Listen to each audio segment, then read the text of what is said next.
dikasihi Tuhan Yesus Kristus, selamat pagi.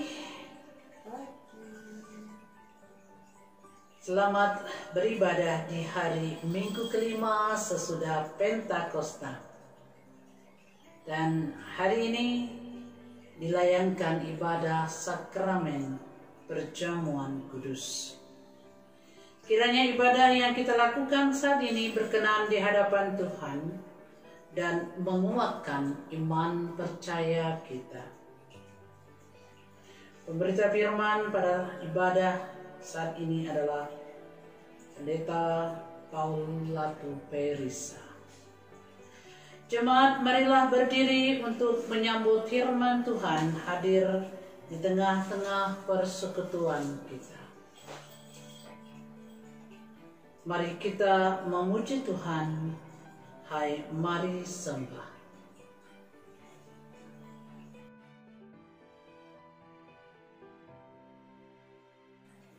Fotum, pertolongan kita ialah dari Tuhan yang menciptakan langit dan bumi.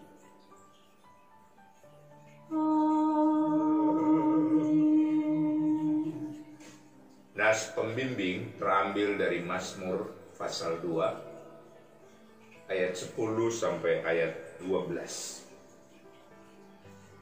Oleh sebab itu, hai raja-raja, bertindaklah bijaksana, terimalah pengajaran, hai para hakim dunia. Beribadalah kepada Tuhan dengan takut, dan ciumlah kakinya dengan gemetar, supaya ia jangan murka, dan kamu binasa di jalan. Sebab mudah sekali murkanya menyala. Berbahagialah semua orang yang berlindung padanya. Terima salam, kasih karunia dan damai sejahtera dari Allah Bapa kita dan dari Tuhan Yesus Kristus menyertai kamu. Dan menyertaimu juga.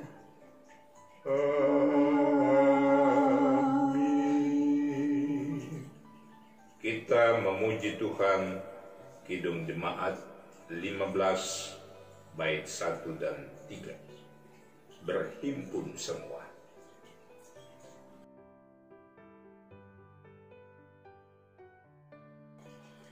Kita akan masuk dalam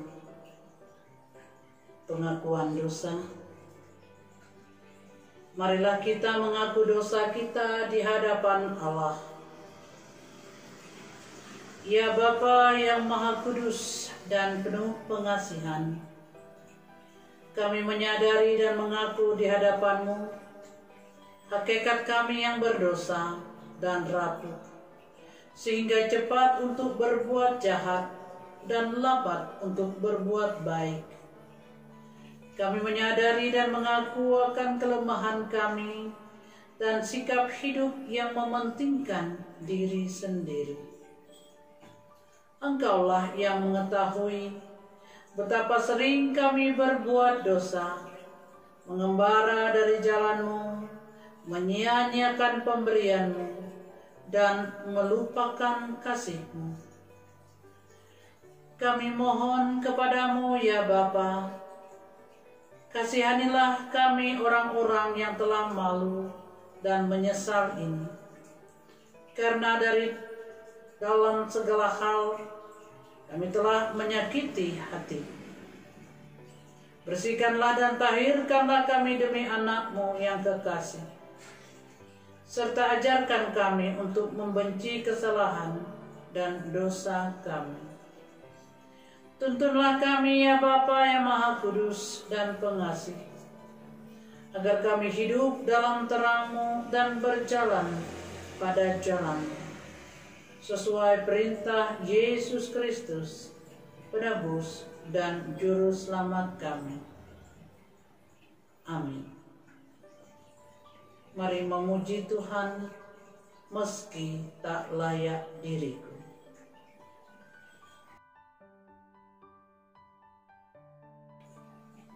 Berita anugerah. kepada setiap orang yang telah mengaku dosa dan bertobat, disampaikan berita anugerah pengampunan seperti tertulis dalam surat 1 Yohanes pasal 1 ayat 8 sampai ayat 9 yang menyatakan, jika kita berkata bahwa kita tidak berdosa, maka kita menipu diri kita sendiri dan kebenaran tidak ada di dalam kita. Jika kita mengaku dosa kita, maka Ia adalah setia dan adil, sehingga Ia akan mengampuni segala dosa kita dan menyucikan kita dari segala kejahatan.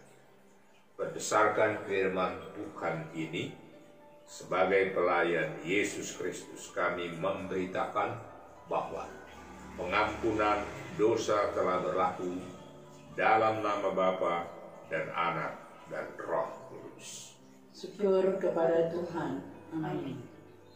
Kita memuji Tuhan dari Kidung Jemaat 36, bait yang pertama dan keempat, dihapuskan dosaku.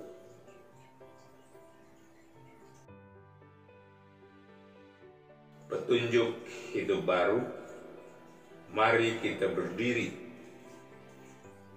untuk mendengar petunjuk hidup baru seperti tertulis dalam kitab Ulangan pasal 11 ayat 16 yang menyatakan, hati-hatilah supaya jangan hatimu terbujuk sehingga kamu menyimpang dengan beribadah kepada Allah lain dan sujud menyembah kepadanya. Roh Kudus menolong kita mewujudkan kemuliaan Allah dalam seluruh hidup dan kesaksian kita di dunia. Kita memuji Tuhan Kidung Jemaat 46 bait pertama, besarkan nama Tuhan. Umat Tuhan, marilah kita berdoa mohon pimpinan Roh Kudus sebelum membaca dan mendengar firman Allah. Allah Bapa yang Maha Kuasa, kami menyembah dalam roh dan kebenaran. Tunjukkanlah kepada kami kekuatan, hikmat dan pengertian, supaya firman Tuhan yang kami baca dan kami dengar memberi pengharapan bagi kami semua, hidup dalam sukacita dan damai sejahtera. Tuhan, tuntun kami dalam kuasa Roh Kudus, dan biarlah Tuhan yang berbicara, kami mendengar. Di dalam nama Yesus, firman yang hidup dan berkuasa, kami berdoa. Amin. Marilah kita berdiri untuk membaca dan mendengar firman Tuhan. Haleluya.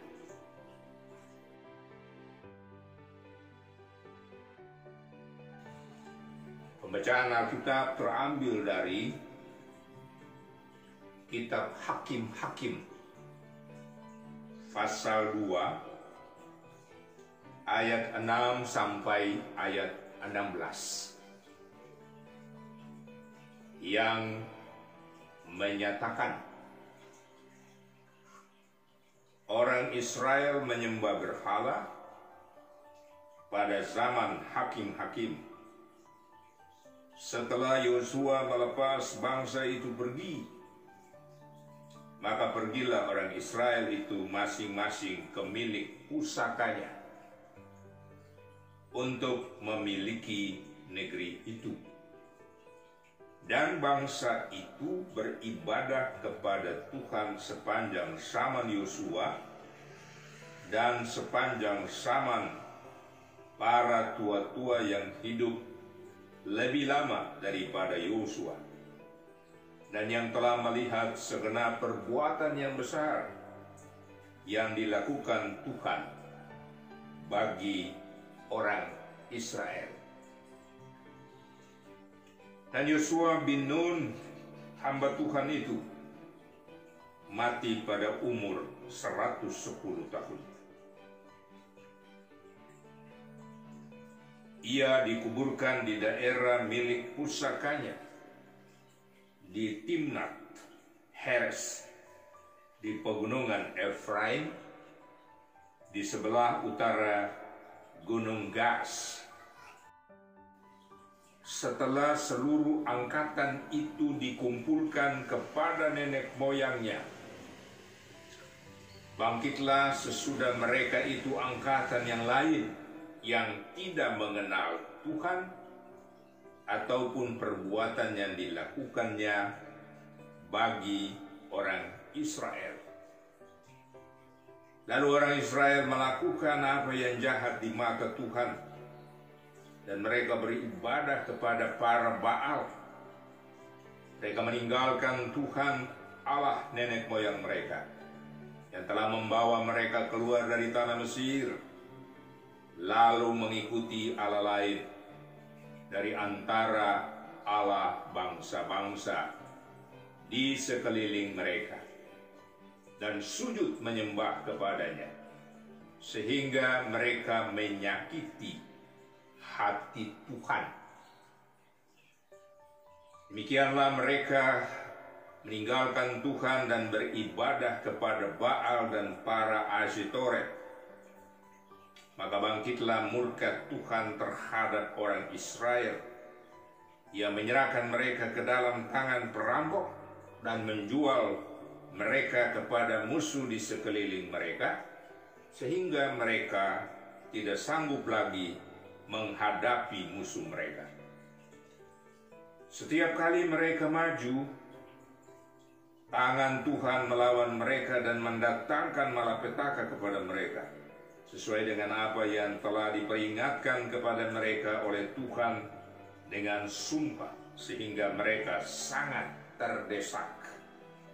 Maka Tuhan membangkitkan hakim-hakim yang menyelamatkan mereka dari tangan perampok itu. Hendaklah firman-Nya diam dengan segala kekayaannya di antara kamu, dan ucaplah syukur kepada Allah. Umat Tuhan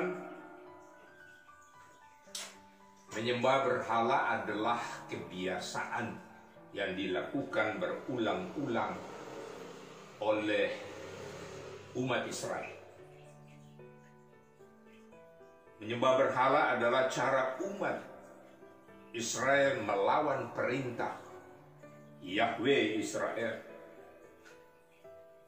Taurat telah diberikan oleh Tuhan kepada Musa ketika umat berada di padang gurun Sinai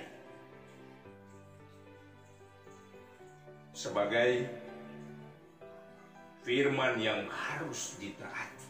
Bagian pertama dalam 10 firman sebagai inti Taurat dikatakan di sana,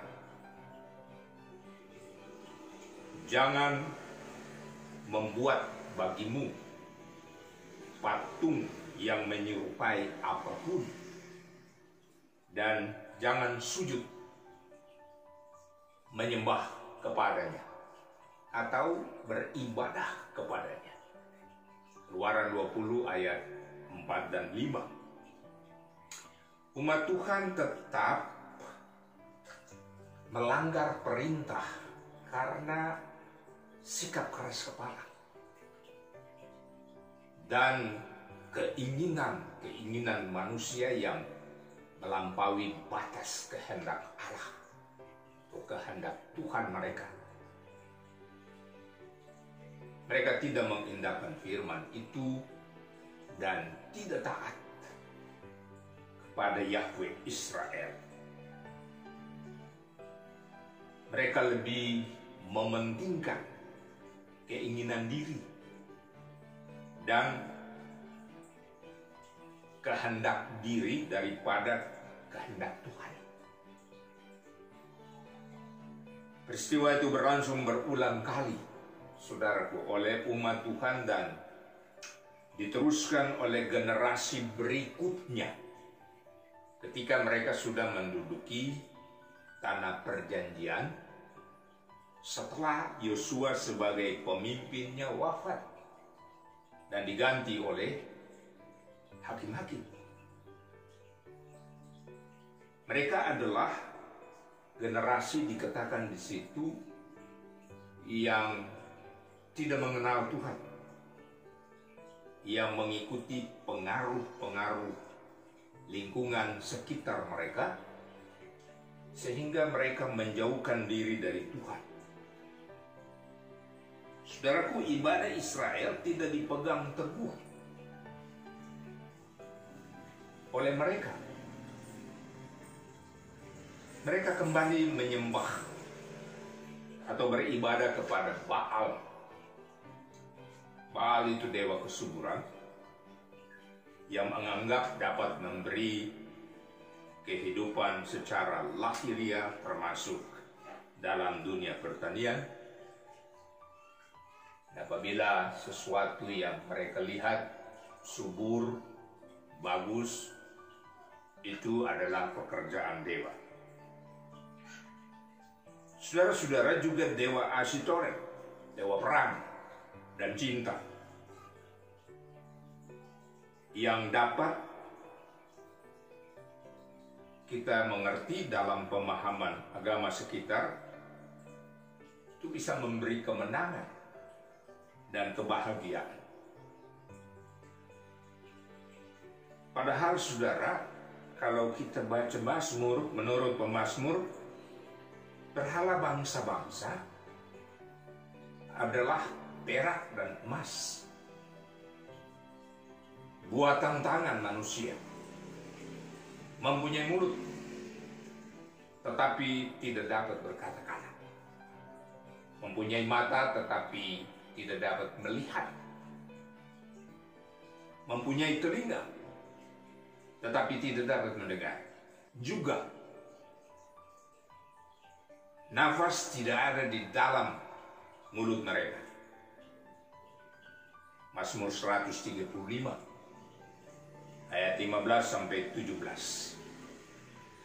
Tindakan semacam ini menunjukkan bahwa mereka mendua hati. Satu sisi beribadah kepada Tuhan Allah Israel, di satu sisi menyembah berhala karena tawaran-tawaran yang menyenangkan, menggiurkan hati. Di dalam pembacaan Alkitab kita pada ayat yang ke-17 dikatakan mereka bersinah dengan mengikuti Allah lain dan sujud menyembah kepadanya. Mereka menaruh harapan pada simbol-simbol atau lambang-lambang yang tidak memberikan kehidupan dan keselamatan. Sesungguhnya keinginan dan kehendak hati mendorong manusia untuk memenuhi kebutuhan manusia belaka, ingin mencapai hal-hal yang bersifat lahiriah dengan usaha-usaha manusia tanpa Tuhan yang Maha Kuasa.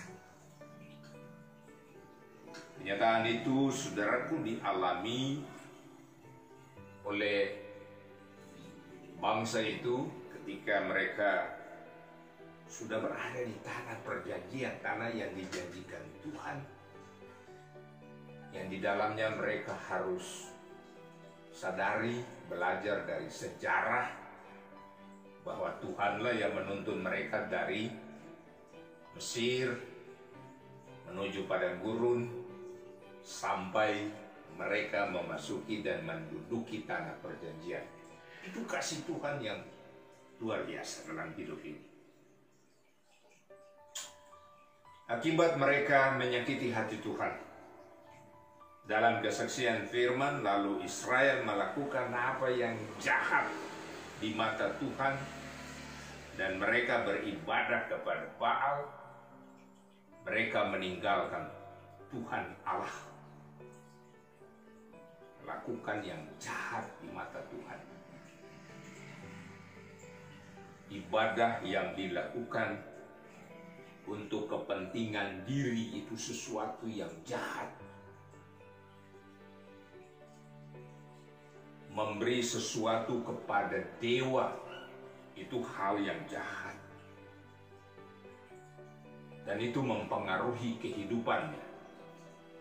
Sehingga hubungan dengan Tuhan dan pasti hubungan dengan sesama pun terganggu. Mereka meninggalkan Tuhan, tidak mau beribadah kepada Tuhan. Ibadah untuk sebuah kesenangan. Kalau tidak ada manfaat, tidak ada gunanya. Mereka meninggalkan Tuhan Allah Israel. Sikap umat Tuhan melakukan yang jahat, meninggalkan Tuhan, tanda ketidaktaatan dan ketidaksetiaan. Oleh sebab itu, Tuhan melakukan tindakan-tindakan yang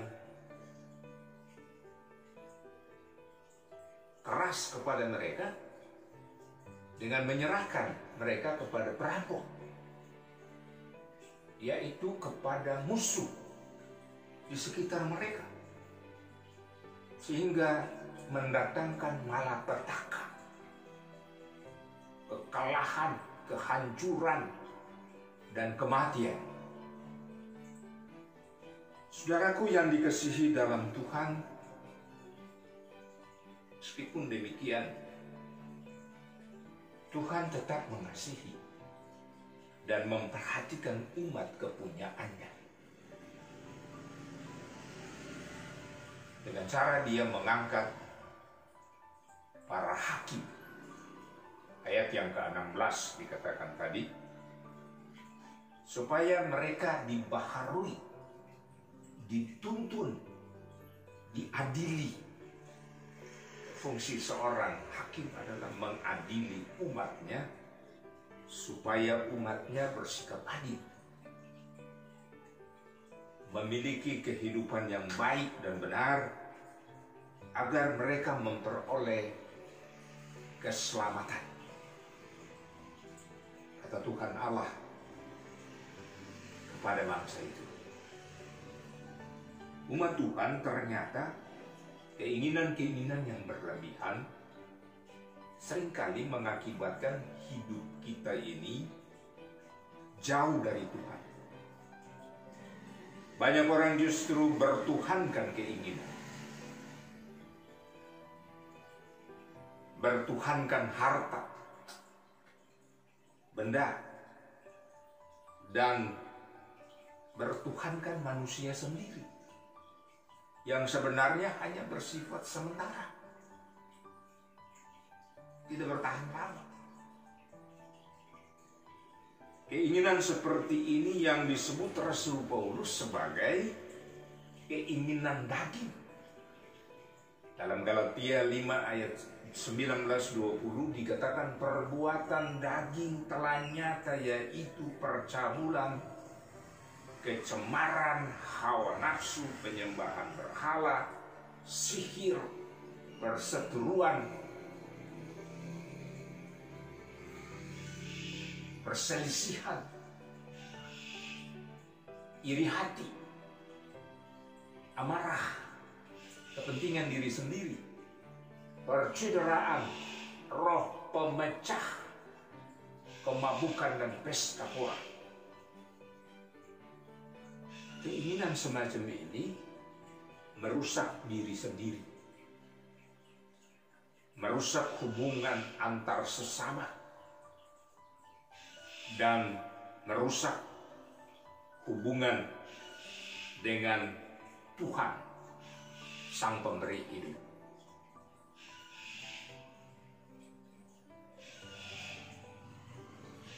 Namun barang siapa menjadi milik Kristus Yesus, Rasul Paulus, ia telah menyalibkan daging dengan segala hawa nafsu dan keinginannya.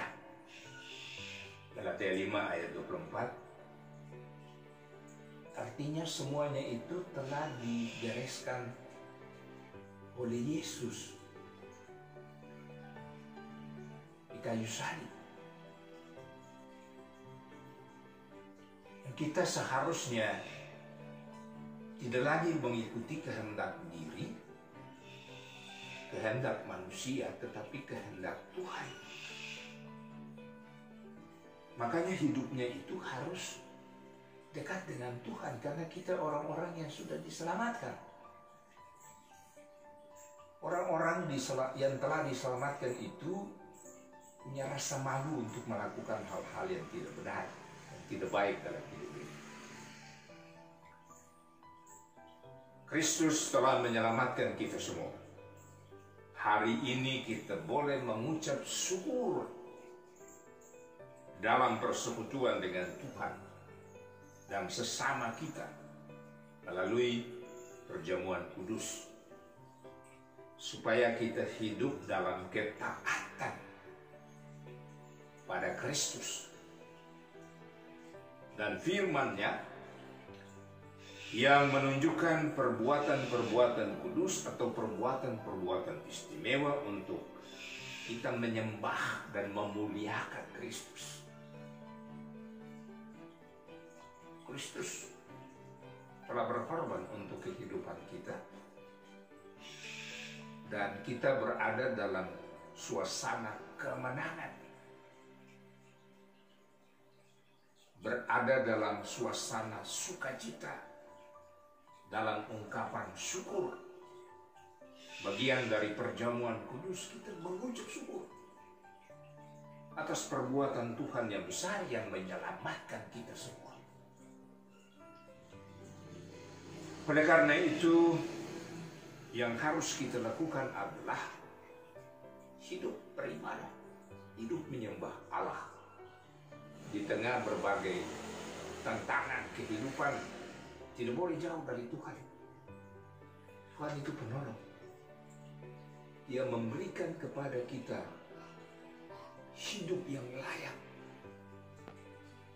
Dia memenuhi keinginan kita. Dia menyediakan segala sesuatu untuk kita. Kita harus berjuang untuk mengisi kehidupan itu dengan hal-hal yang baik, hal-hal yang memuliakan Allah.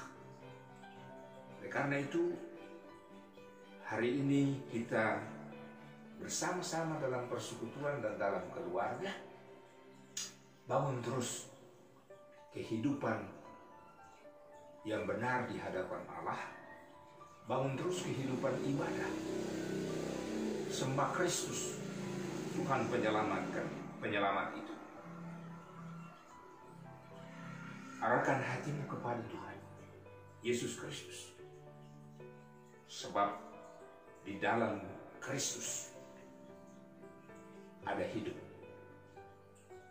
dan damai sejahtera. Sekali lagi, arahkanlah hatimu hanya kepada Tuhan Yesus Kristus. Sebab di dalam Kristus ada hidup dan damai sejahtera. Amin. Penetapan perjamuan kudus.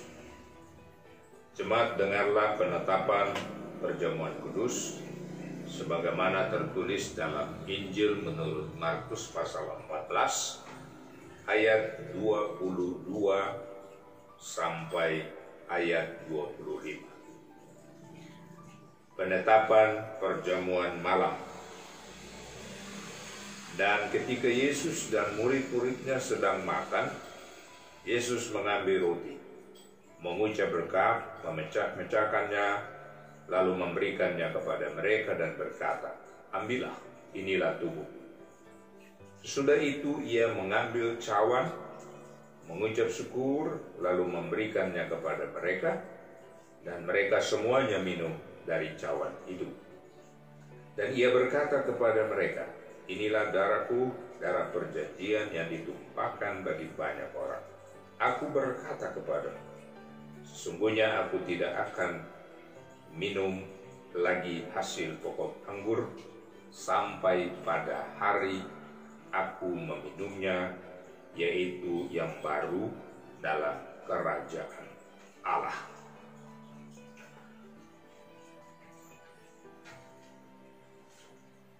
Penjelasan perjamuan kudus.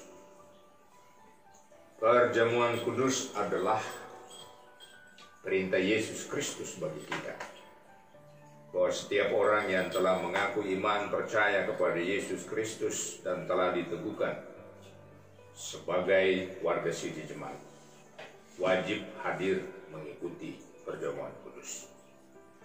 Bahwa roti dan anggur dalam cawan adalah lambang tubuh dan darah Yesus yang telah diserahkan sebagai korban tebusan untuk memulihkan hubungan kita dengan Allah yang terputus karena dosa dan untuk menyelamatkan seisi dunia ciptaannya. Melalui perjamuan kudus ini kita dipersatukan dengan Yesus Kristus di dalam kematian dan kebangkitannya. Dengan demikian persekutuan dengan Tuhan Yesus dengan para murid pada perjamuan malam terakhir terus berlangsung sampai penggenapannya di dalam kerajaan Allah, di mana kita semua akan duduk bersama Kristus di perjamuannya. Saudara-saudara, persekutuan dengan Kristus yang kita alami dan hayati melalui perjamuan kudus ini sesungguhnya mau mengingatkan kita juga pada hidup baru yang untuknya kita telah dipanggil keluar dari kegelapan dosa kepada terang keselamatan oleh Yesus Kristus. Hidup yang dimaksud adalah hidup yang bersaksi tentang Yesus Kristus sebagai Sang Penebus dan Juru Selamat dunia melalui kata dan perbuatan. Kita akan berdoa dalam doa penguatan. Mari kita berdoa. Ya Bapa Pencipta dan Raja Semesta, kami bersyukur karena Engkau layakkan kami hadir dalam perjamuan kudus ini untuk mengingat rayakan kematian dan kebangkitan Kristus demi memulihkan dan menyelamatkan kami. Kepadamu kami persembahkan tubuh kami sebagai persembahan yang hidup, yang kudus, dan yang berkenan kepadamu.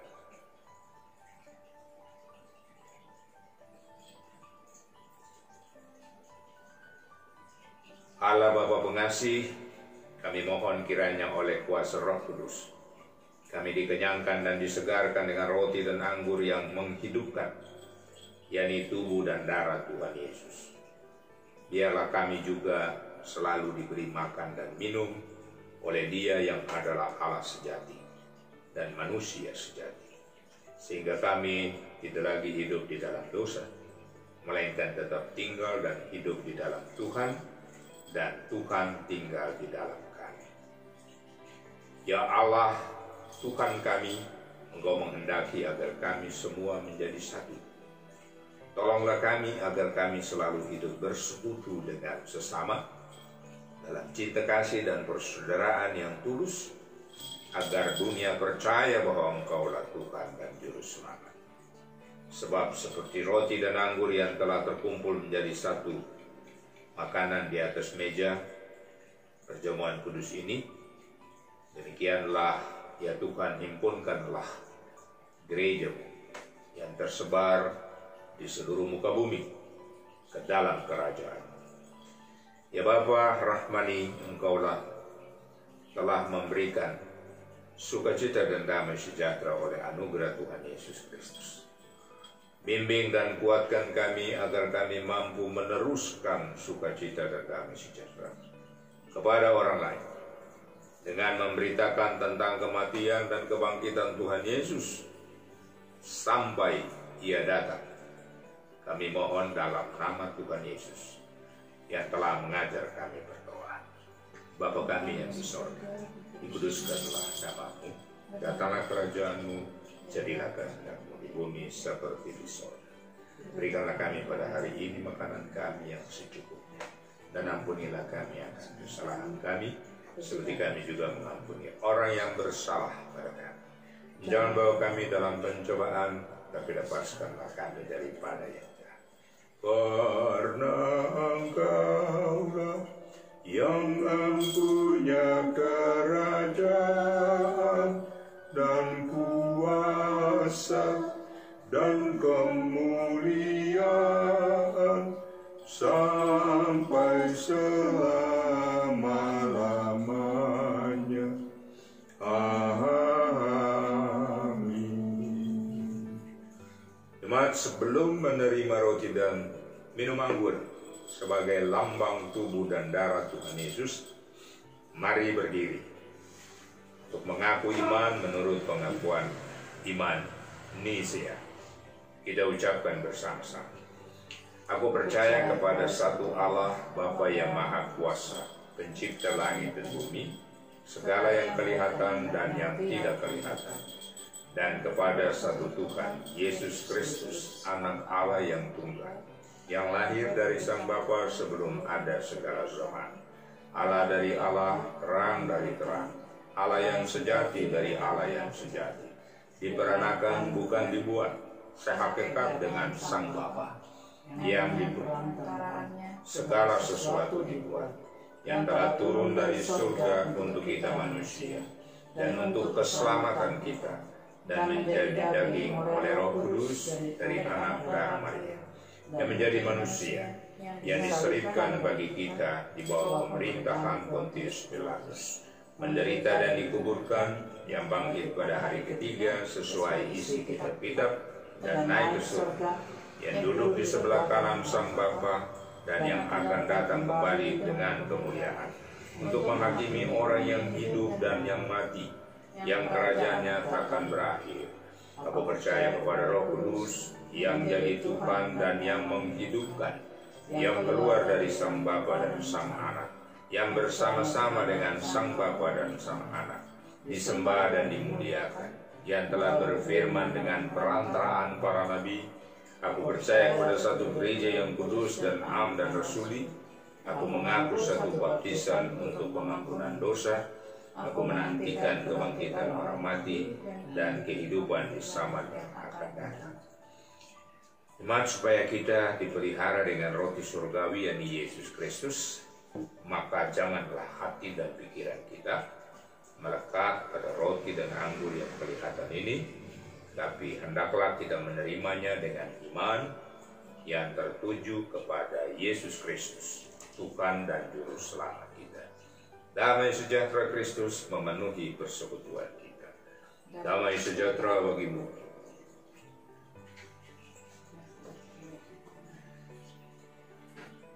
Silakan duduk.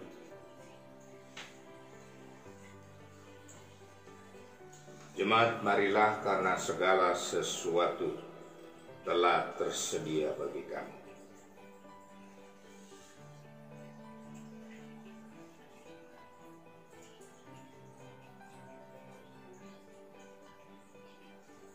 Roti yang dipecah-pecahkan ini adalah lambang tubuh Kristus.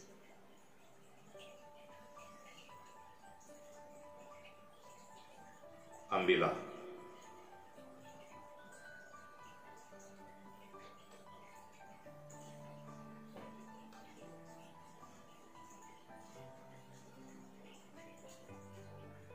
Makanlah.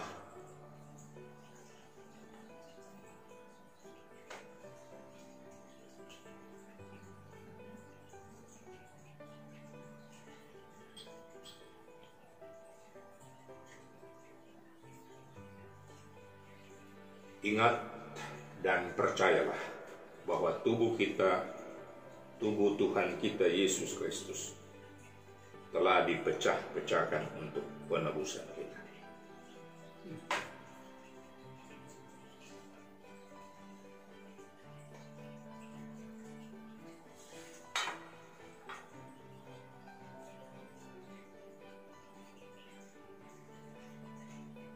Cawan yang kita pakai untuk mengucap syukur ini adalah lambang darah Kristus.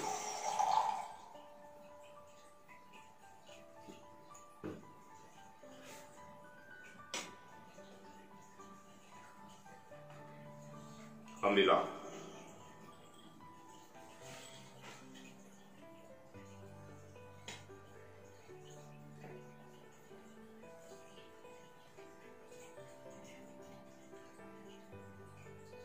Minumlah.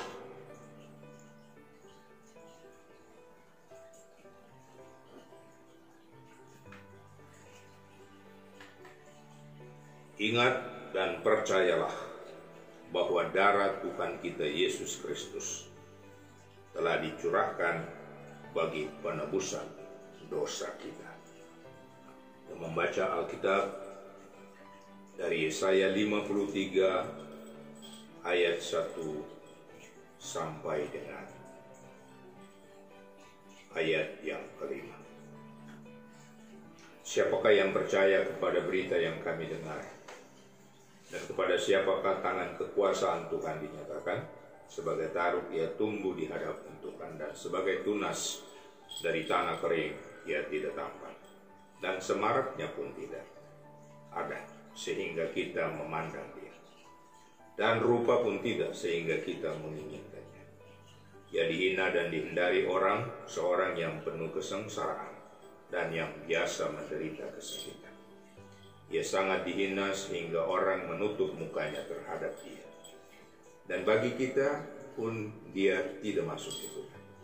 Tapi sesungguhnya penyakit kitalah yang ditanggungnya, dan kesengsaraan kita yang dipikulnya.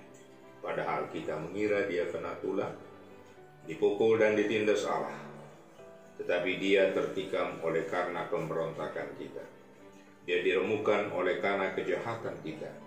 Penjaran yang mendatangkan keselamatan bagi kita ditimpakan kepadanya, dan oleh bilur-bilurnya kita menjadi sembuh. Damai sejahtera Allah yang melampaui segala akal akan memelihara hati dan pikiranmu dalam Kristus Yesus. Amin. Amin.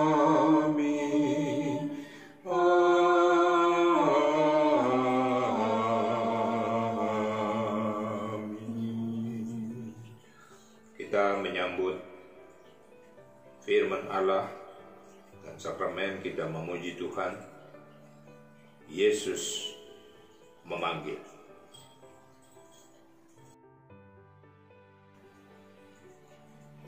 Kita akan masuk dalam doa syafaat. Mari kita berdoa.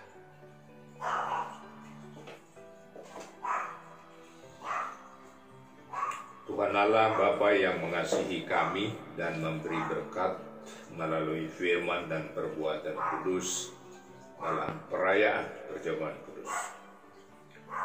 Kami bersyukur sebab Tuhan Allah menganugerahkan kehidupan dan keselamatan. Kami masih terus diberi kesempatan untuk beribadah dan menyembah Bapa di dalam Kristus, sehingga kami selalu menikmati persekutuan dengan Tuhan dan sesama. Pada kesempatan ini, kami berdoa mohon agar Tuhan tetap melindungi dunia ini, yang terus berupaya untuk hidup aman, tentram, damai, dan sehat. Meskipun COVID-19 belum melandai, kami percaya Tuhan tetap menguatkan, memelihara setiap manusia agar hidup lebih baik dan sehat. Kami berdoa bagi Indonesia, bagi para pemimpin, presiden, wakil presiden, para menteri, kabinet kerja, lembaga tinggi negara, pemerintah pusat dan pemerintah daerah, serta seluruh masyarakat Indonesia. Kami semua terus berusaha dengan sungguh, baik gugus tugas dan satuan tugas untuk pencegahan perkembangan COVID-19, sehingga hidup kami kembali lebih tentram. Tuhan, beri hikmat dan pengertian, supaya kami berupaya untuk kepentingan bersama. teristimewa saat memasuki masa new normal, agar taat dalam aturan dan ketetapan, khususnya mengikuti protokol kesehatan yang telah ditetapkan pemerintah, sehingga menjadi pedoman bagi seluruh warga negara dan semua pihak di tengah kehidupan bersama. Kami berdoa bagi gereja-gereja ketika memasuki dan menjalani masa new normal dan hendak melaksanakan ibadah-ibadah di gedung gereja. Kiranya diberi pemahaman yang sama dan baik sehingga proses ibadah dapat dilaksanakan dengan baik berdasarkan protokol kesehatan yang telah ditetapkan pemerintah. Kami selalu bersyukur karena umat Tuhan diberikan kekuatan untuk selalu hidup dekat dengan Tuhan, hidup saling melengkapi baik di lingkup jemaat lokal, regional maupun jemaat di lingkup persekutuan gereja-gereja di Indonesia. Tuhan memberkati pemimpin gereja agar terus berkarya dalam terang Roh Kudus, agar persekutuan, pelayanan, dan kesaksian terus dikembangkan untuk kemuliaan Kristus, Sang Kepala Gereja. Bapa, kami mohon Tuhan mengasihi kami semua sebagai anak-anak, teruna, pemuda, orang tua, suami istri, keluarga-keluarga dalam berbagai pergumulan hidup. Dalam kerja, pendidikan, usaha, dalam pergumulan sakit dan berbagai keterbatasan, tolong kami dan berikan pengharapan bagi kami. Ya Tuhan, dalam pengasihan-Mu kami mohon. Pelihara kami dalam kasih Yesus Kristus, Tuhan Juru Selamat, kami berdoa. Amin. Jemaat yang dikasihi Tuhan, kita akan mengucap syukur kepada Tuhan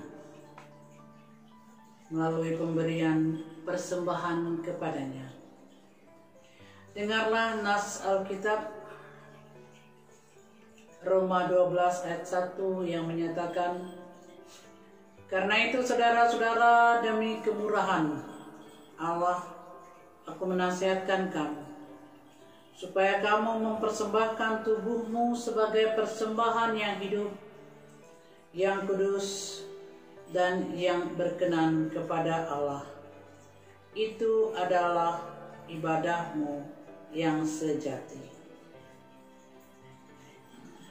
Tuhan memberkati saudara dan persembahan saudara. Sebelum kita mengangkat pujian,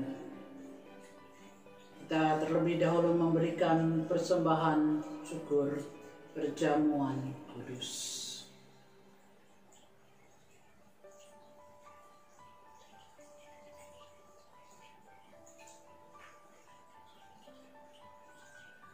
Selanjutnya kita akan menyanyi bersama, mari bersyukur semua. Jemaat Tuhan, marilah kita berdiri untuk menyerahkan persembahan ini kepada Tuhan dalam doa syukur. Ya Tuhan, kasih-Mu setinggi langit dan setia-Mu sampai ke awan-awan. Seluruh hidup kami dipenuhi dengan kasih-Mu dan melimpah dengan berkat-Mu. Kepadamu kami serahkan persembahan ini. Terimalah syukur kami. Ya Kristus Tuhan kami bersyukur dan memuji nama-Mu, karena Engkau selalu setia dan mengasihi kami. Terimalah tanda kasih kami melalui persembahan ini, ya Tuhan, serta urati majelis umat agar mengelola dan menggunakannya sesuai kehendak-Mu dan untuk pekerjaan memuliakan nama-Mu. Silakan duduk. Umat Tuhan, mari kita berdiri. Pulang dengan damai sejahtera. Semoga Tuhan Yesus menolong kita untuk beriman tulus kepadanya. Kita memuji Tuhan dari Kidung Jemaat 413, bait pertama dan bait yang ketiga. Tuhan pimpin anak. Arahkanlah hati dan pikiran kepada Tuhan, serta terimalah berkat-Nya. Tuhan memberkati engkau dan melindungi engkau. Tuhan menyinari engkau dengan wajah-Nya dan memberi engkau kasih karunia. Tuhan menghadapkan wajah-Nya kepadamu dan memberi engkau damai sejahtera. Amin. Amin.